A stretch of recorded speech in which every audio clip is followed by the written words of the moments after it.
Hi everyone, কেমন আছো তোমরা সবাই? বহুদিন পর তোমাদের সঙ্গে শেয়ার করছি একটা রেসিপি, যেটা হচ্ছে চিকেন মহারানি রেসিপি।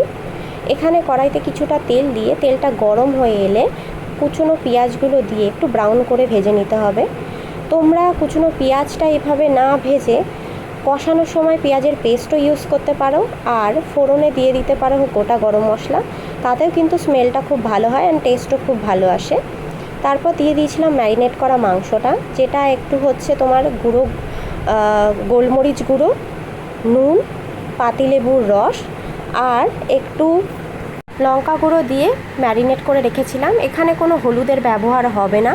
তারপর একটু নাড়াচাড়া করে ওটাই দিয়ে দিয়েছিলাম কাজু বাদাম বাটা, আর অবভিয়াসলি আদা রসুন পেস্ট তো দিতেই হবে। ভালো করে কষিয়ে এরকম করেই এটাকে রান্না করতে হয়। এখানে কোনো জলের আলাদা করে ইউজ হয় না, আর লঙ্কারও ইউজেস হবে না আলাদা করে কোনো।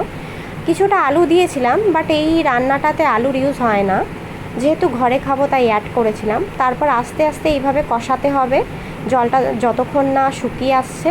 নামানোর আগে শুধু ওপর থেকে একটু চিলি ফ্লেক্স ছড়িয়ে দিয়ে রুটি পরোটার সঙ্গে অসাধারণ লাগে।